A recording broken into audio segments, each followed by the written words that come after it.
Hello and welcome to another episode of Coffee with a Chiropractor. It's your host, Patrick Cogg. And we have another guest on today who's another chiropractor.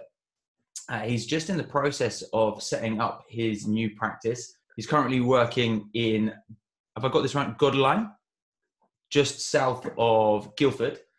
He's working... Godalming. Sorry. Guilford, that's right. He's just looking to start up his own multidisciplinary practice. Yes. So he's really interested in his physical rehabilitation, sports rehabilitation, studied at the AECC. So we're both fellow graduates of the Anglo-European Chiropractic College, graduated in 2012, has worked in both open and closed rooms.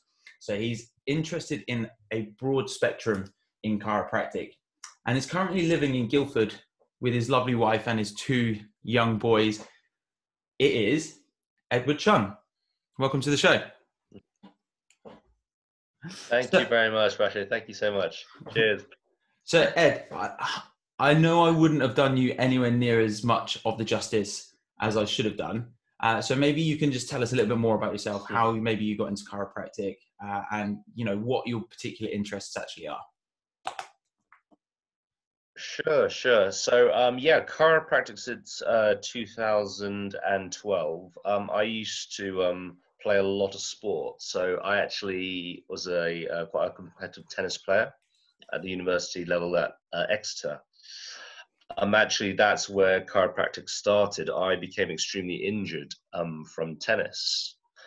And it wasn't just until later on that we realized that there are many underlying factors of my own body which were just building up over time. But it was injured probably for around 8 years. I tell a lot of my clients on and off, but it would be to the point, a lot of back spasms. Many of your clients and my clients, I'm pretty sure, can relate to this, which would leave me bedbound for 2 weeks at a time. And this would happen quite frequently. Over the years, it would get worse and worse to the point it became a point where I would actually think to myself, actually, do I have to live with this? And that's when I actually sought help.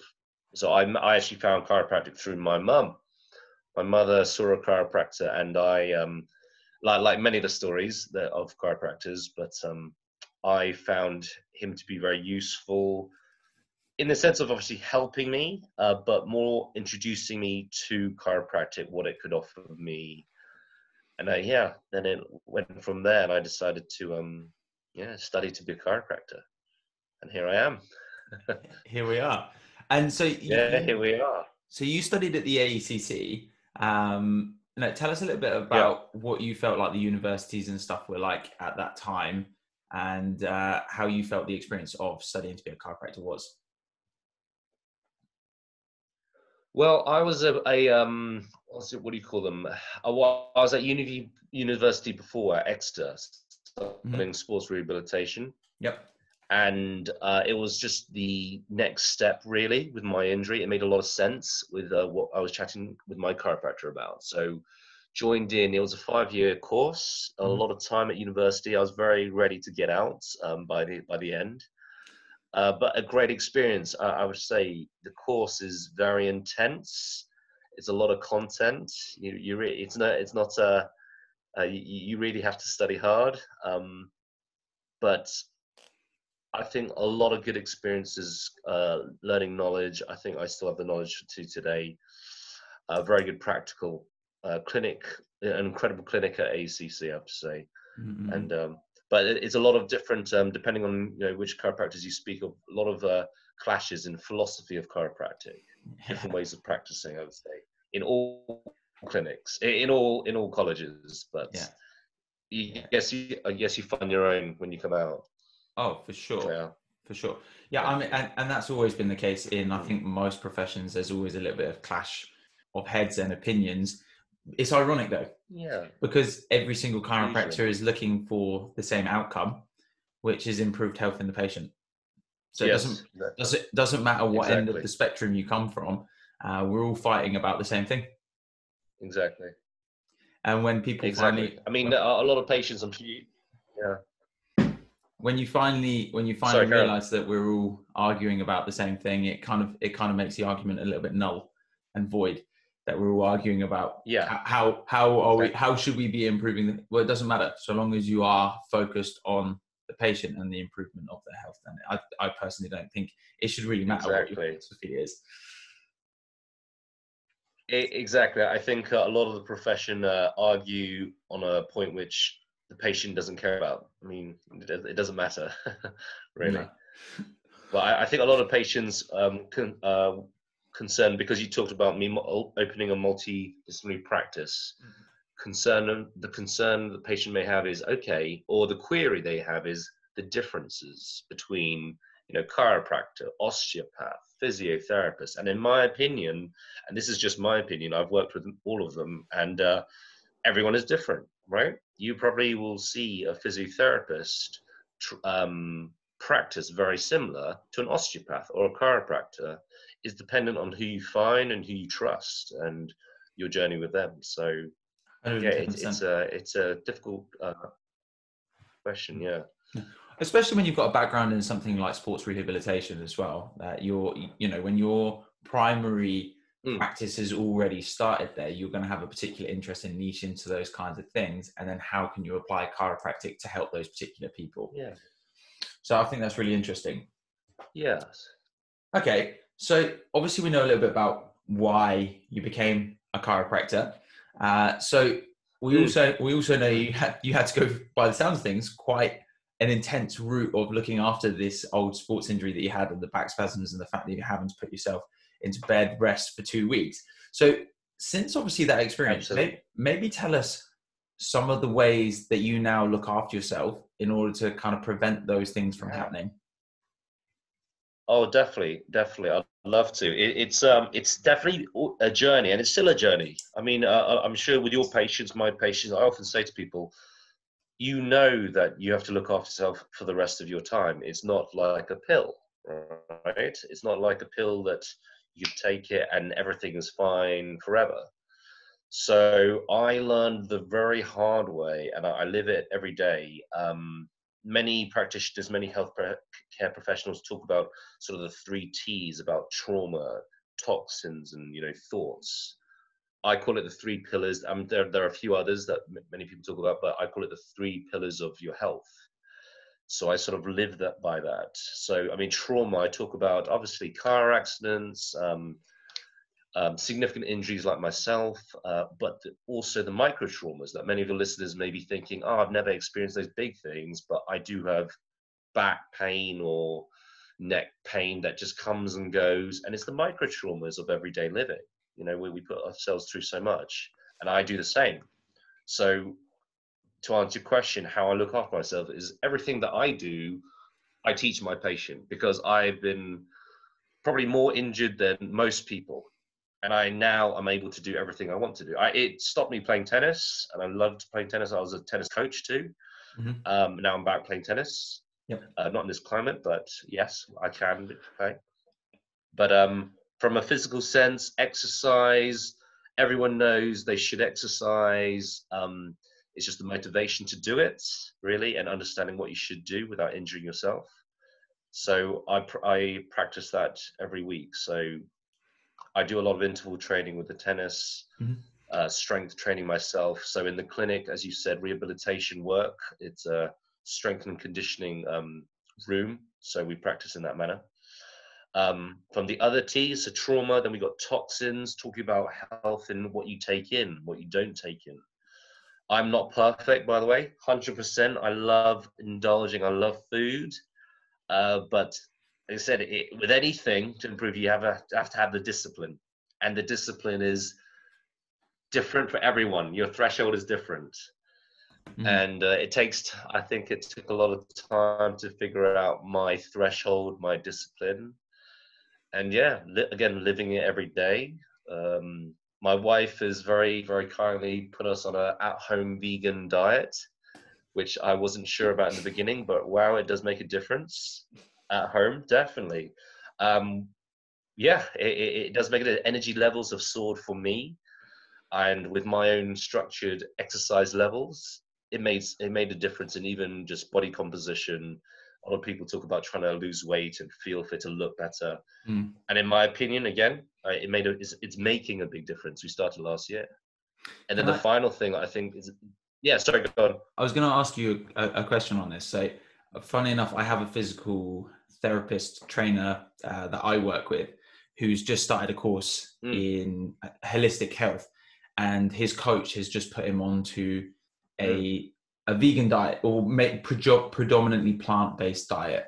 So it's not completely plant-based, which is what you're just saying. So you're an at-home vegan diet. Yeah. Cool. At home. Yeah. So this is an interesting. Yes. Personally, I've been vegan for about 3.5 years, 4 years, and a lot of people get kind of brilliant. Really put off with the idea of the word vegan. And actually, I quite liked your expression there of an at-home plant-based diet or an at-home vegan diet, which basically means that when you can go out, you can indulge a little bit and then still enjoy, but you're not putting a complete cap. Like you say, it's discipline, but there's also that kind of element of reward with it. Exactly. And I think, well, my wife said it very well. I mean, everyone, in her opinion, a person that goes on like I said, a majority plant-based diet, there is a reason, whether it be, for the environment, whether it be to get to see the health benefits, whatever it is. I think it's, like I said, it's a personal choice, and it's worked for us. We probably will go further, but yes, history, I like indulging, but yeah, it's a personal choice, really. And Ed, can I ask as well, with your vegan diet as well, because this is something that can get a little bit mixed up, because people that come onto a vegan diet automatically think that a vegan diet is going to be healthier, even if they're using, and I'm gonna guess here, and I'm going to go out on a limb just because you're a chiropractor, and generally chiropractors are better at looking after their health. You're probably not eating the processed foods that vegan diets supply. You're probably on a more whole foods diet. Is that right? Yes. I think from when I say I definitely feel healthier, and the benefits of it is we've also tried to get the variety of the vegetables, so as varied as possible. And there's things that I don't eat. I wouldn't have eaten as often, like kale and goodness, there's so many different vegetables that. But yeah, the preparation of it it's great. It actually is very enjoyable. It makes you have to think about your food again as well. And this is coming from a person who loves their meat. And honestly, I eat a lot. Yeah. And when you're in that strength, and conditioning world, and your bodybuilding world, and when you're in that world, there's very much this belief that you have to eat loads and loads of protein all the time, and that vegans and plant-based diets cannot get a protein source. Yeah, they say that, and I think this again is from my opinion, but it's from a psychological point too. In the beginning, when my wife introduced this, I was like, "Ooh!" Straight away, like you said, you worry about that. It's like, oh, my strength, my energy, my ability to work out. I mean, I work out, I don't know, 5 or 6 times a week, and then that affected me mentally. But then I got over that, and honestly, I know they talk about the studies and many documentaries around saying, the protein is far more efficient, right? That you get possibly in the plant-based. Again, I need to do more research into it, so don't hold me to that. But for me personally, with it, yeah, definitely feeling fitter, feeling more energized. I just need more sleep. That's all I need from the children. But yeah, I was going to say that's nothing to do with your diet, right? Nothing to do with the diet. Energy levels, sleep is to do with the children. But yeah, everything else is definitely, the 3 T's work well for me. Amazing, definitely. Amazing. So look, I interrupted you. Coming off. Sorry. Yeah, I was going to say I interrupted you before you were going to go into your last point, so I was going to just bring you back to that. Well, the last point is, I think, the biggest point. A lot of people think that the psychology, so the third T is thoughts, so how we think about ourselves. And later on, I'll talk about it. But it's very much the psychology of what you think you can do, right? You know, what you believe in yourself. Let's say bring it back to a patient point of view. I say it in from a lot of my clients, a lot of my patients, saying that, you know, how you think about yourself will affect your recovery hugely. You know, Absolutely. there are many people, especially at this time, who are struggling tremendously, working from home, lonely, and the exercise routine, the diet will have gone out the window, and that's actually just the sidelining. It's more the discipline's gone out, because up here, we're everything has changed, and Mhm. yeah, there's a lot of panic, which we have to sort of get into control of it, and that comes from our mind, Oh, and I think that's a big 100%. thing, one of the biggest thing. Yeah, Yeah, it biggest actually thing. is. That's a really interesting point, because I was watching, and I made my partner watch this documentary. There's a documentary on Netflix, and I will strongly recommend this to the listeners if they Mm. haven't already seen it. And it's called Heal, and it's a Heal. Okay. Heal. It's got therapists from a multitude of different backgrounds, including chiropractors, Reiki healers, energy healers, functional holistic doctors, homeopaths. But one of the biggest points that was being made in this documentary was the mind-body connection and the effect of something called placebo, but not just placebo, but something called nocebo as well.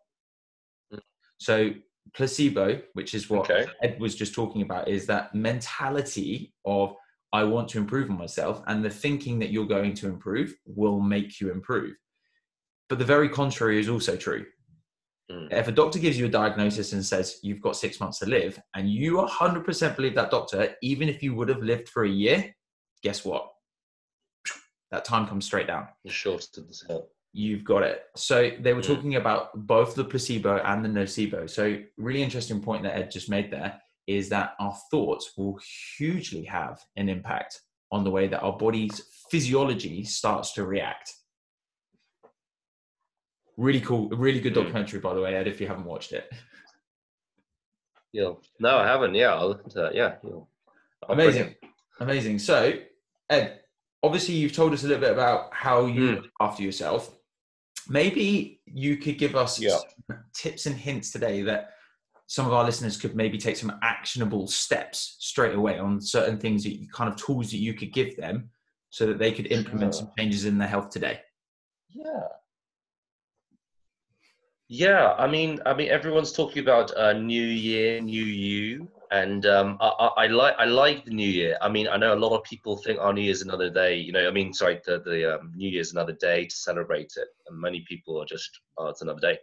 But I love it because every year, well, I'll start off as a new year. Every year is a new beginning, right? You can reinvent yourself, and again, it comes down to the psychology of how we think. So implementing, and many people know this, implementing a schedule is half the battle, in my opinion. Yeah. A schedule of whatever you want to improve, whether it be your health, whether it be relationships, whether it be finances, anything it is, you implement a schedule, and it takes time, right? Many people, motivational speakers, entrepreneurs, all talk about you will set aside time, whether it be a few hours, whether it could be a week or month, to go through what you want to achieve and to have some action plan. So, I mean, implementing today, I started this probably 2 years ago. I'm sure many people do this anyway, but a diary of every day you note down from a psychology point of gratitude, right? Many people, I say in a lot of my health talks, they ask, oh, this is very strange. Why is he talking about psychology in a chiropractic talk? But as we said, that effect of how you think about yourself will make a difference. You sort of become aware. So gratitude, I mean, what they say, it's like a muscle, right? If you don't train it, you don't actually look for the good things. And that will affect the way you hold yourself every day. The way you think will affect your actions of the day. So scheduling, for me, you implement it today. A lot of people say 3 things in the day or 3 things yesterday you're grateful for, or you are grateful for today. And that can be implemented in anything. You could do 3 things that you want to achieve physically today, or 3 things that you want to avoid eating today, 3 bad habits. or even just one. That's a big thing that I found a lot of patients connect with. It's a simple thing, but a lot of one of our mentors, we both know him, Ryan Ryder, on says it's simple but not easy, right? Because you have to have consistency to do it, to make the difference. 100%. So yeah, that's a big thing for me. I would say organize a schedule, and especially in lockdown now, if I may say, everyone has the time. If you don't, you make a priority and it will happen. That's the main thing. I wish that were true for me. I wish there was more time. Lockdown's done the polar opposite for me. It's taken away time. Our practice has never been busier. It's crazy. It's absolutely crazy. So yeah, in a time that we've considered probably would be quieter, it seems to be a time where patients have needed us the most. Yeah. Stress levels are, like you say, Ed's been talking about it for the last so true. 15 to 20 minutes. Stress levels are through the roof, and all of a sudden we have hundreds of patients inquiring with neck and back pain. Ironic, really, an ironic world where if you look at the last roughly year, so since March last year, people have been binging more on alcohol. They've been exercising less.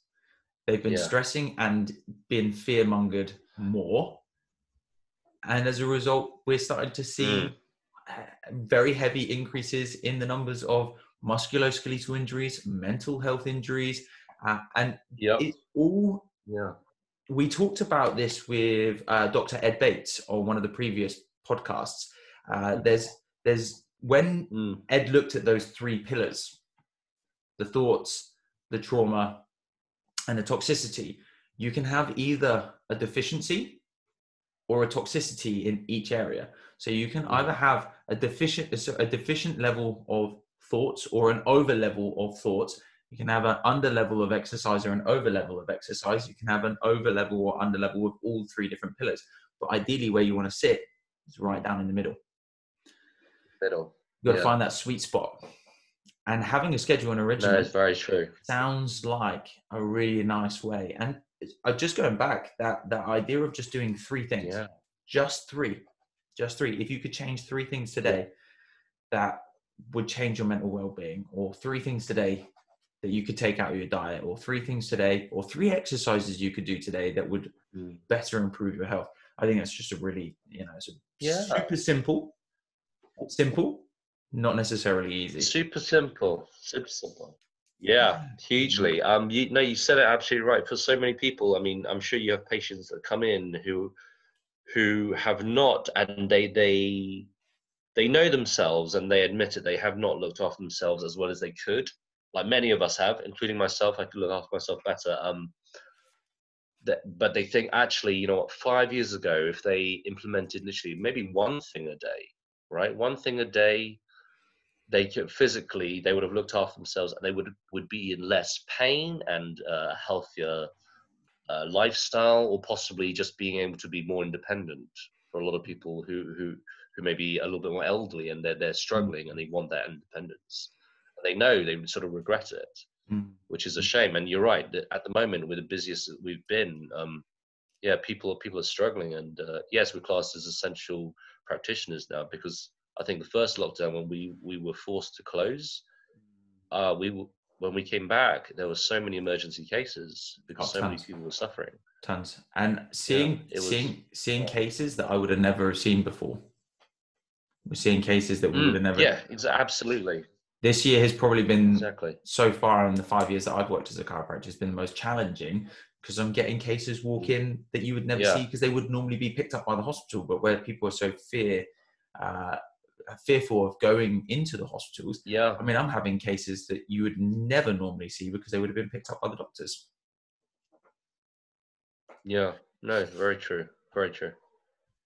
So, Ed, I really like a lot of the content and meat that you've just given us. I just wonder. So, obviously, there's been some challenges for you in the past. And there have been some things that you've obviously had to overcome. Obviously, you've overcome your own injuries. You're just starting to set up your own practice now. So you're kind of going through Yeah. that challenging phase of trying to set up a practice and trying to learn new things. But I'm just wondering, and I like this question, and I call this the Yes. Terminator question. And the reason why I call this the Terminator question is that anybody who's watched Terminator, he goes back in time and he gives himself a Yeah. warning. And he says, if I could just tell you this one thing, maybe you go back to university, maybe you go back to your first job, but what would you go back? What advice would you give yourself if you could go back 10, 15, maybe even 5 years and say, Ed, if you just implemented this one thing, trust me, this is going to change your whole future? Yeah. I think maybe two parts to this question. Maybe the first part is very much personal and very generalized for, I guess, youngsters. I mean, I hope I'm not that old. I'm only 34. But I think, let's say, telling myself that, let's say, going back to university, or let's say even a teenager, if I would listen to myself, it possibly would be to investigate more in how to find my own passion. Now, this is obviously not, I'll speak of another thing which may be more related to what at the moment patients may look for at the moment, but that was a big thing that I have always evaluated myself, to actually think about what I would be passionate about for the future. Because as I said, I stumbled into chiropractic. I mean, granted, I feel like, yes, this is my calling, but I stumbled into it and I never gave it that thought before. So that was a big thing I would tell myself, to really start investigating my own passion. And I feel like at schools and university, well, maybe university's more, but at schools, there is not much of that. And I only found that through reading a lot of books and self-awareness books. But that's a big thing for myself personally. For myself, again, thinking about it, looking after my body, really. At university, even like just, what was it, 8 years ago, just didn't think about it. And it's not about just, stretching or your diet. It's about your balance. If many people, let's say your listeners are talking about, okay, that makes perfect sense. Obviously, we would want to look after ourselves better. But if you were to implement something today, it would be to investigate how imbalanced you are. As Patrick, you and I know, it's all about your balance in chiropractic. Your alignment is crucial to better serve your health. Your nervous system functions at best when you're in balance, left to right, front to back, bottom up to down.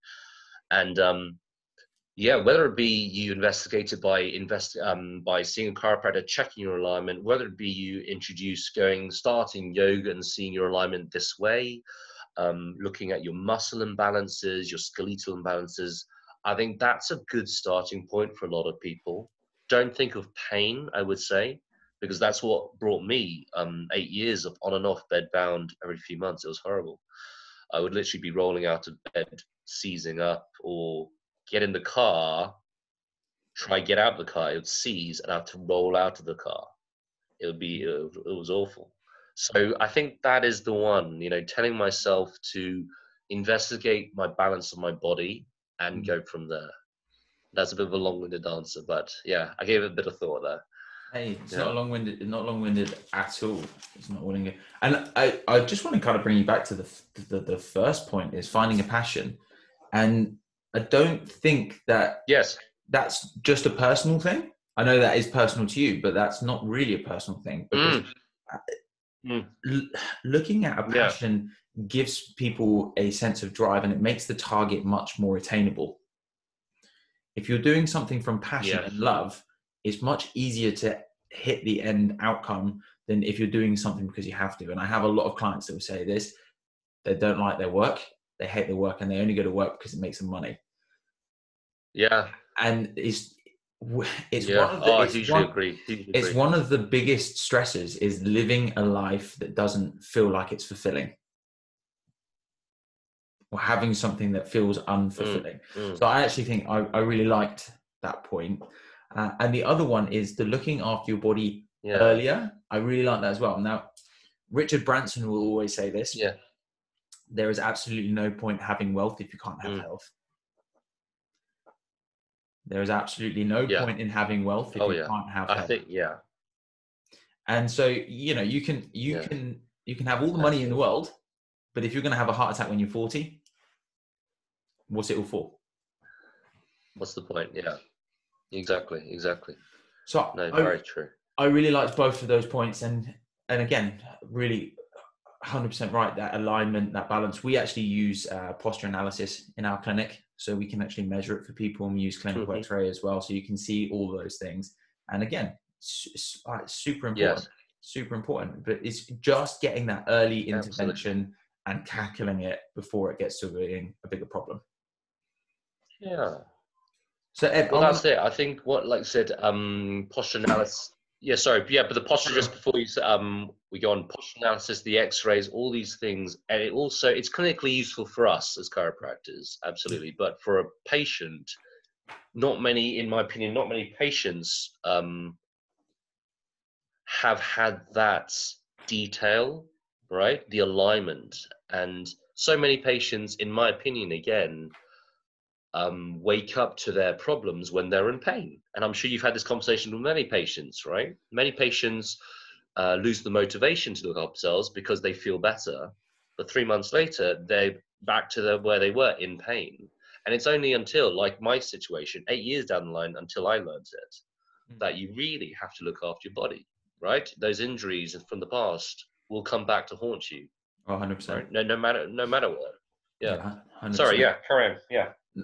Dude, no, I absolutely love it when people butt back in on me, because I know that there's another gem that's just about to come. Yeah, I could talk forever too. Right? When there's something that needs to be blurted out, it's normally because there's a gem in the front of your mind and it needs to come out.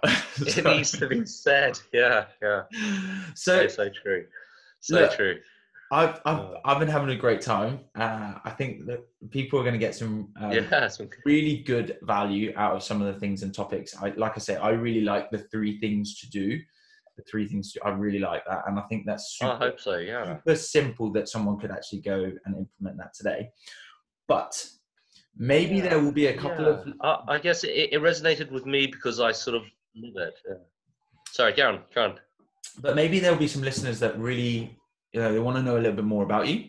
Maybe there are some listeners that are a little bit closer to you, or maybe there are some listeners that have family members that are close to you. So is there a good way that patients can get in contact with you, either via email, via Facebook, via your website? Maybe there's a little bit of a way that you could give us some ways of getting in touch or getting in contact if someone wanted to say, do that with you. Sure. No, I appreciate that. So as Patrick said, as you said, I'm in the midst of organising a clinic, a multidisciplinary clinic. The location at the moment, we are looking between Woking and Guilford. But to contact me if you want advice, if you're around the area of Guilford area, the company is Optimal Health Inspired. Through best contact way is email at the moment. So my name is Edwin, EDWIN, at optimalhealthinspired.com. I'm in the midst. I'm the worst technological individual in the world, but in the midst, I'm all trying to organize scheduled, consistent posts in Facebook and Instagram to give just as much useful content as in like I said earlier on, everything I teach my clients, my patients, I do myself. So I'm trying to give stretches and routines to be done, and I'll try and post them through that. But yeah, Optimal Health Inspired on Instagram, Facebook. You can email me anytime and I'll try to get back to you as soon as I can. Yeah. Amazing. Thank you so much. No problem. No, it's been a pleasure. Absolute pleasure. So Ed, I'm going to ask you one last question, if that's okay. Yeah, go for it. Fire away. Okay. So I call this the wow question. And the reason why I call it the wow question, it's the parting words of wisdom. Words of wisdom. Wow. Oh, so there are no wisdoms. Okay, I'll try. You've now got to inspire our listeners with one last set of words of wisdom, or maybe there's a mantra or a philosophy or a phrase that you like to live your life by that maybe will help inspire our listeners today? Yeah. It comes, I'm a believer in self-talk, positive affirmation. I say it to myself every morning. There's quite a few, but I mean, I'll give you the main one. Is you live without regret. That's my main one. And I say that the contents for myself is that, yes, I said I'm 34 and I don't want to wake up even at 40 and have regret, right? Let alone when I'm on my deathbed. So everything that I do, and I am, again, not perfect. There'll be days where I don't live this, and that's what I have to say every day. Everything I do, looking after family, I mean, the business, looking after my patients, and I'm sure that your patients, well, forgive me for saying this, some days you walk into work and you're like, oh, it's going to be a busy day and a tough day. But then you're there to serve. And when you are serving, it is the best thing in the world, honestly, right? Chiropractors, I think you speak to many and everyone is passionate about what we do.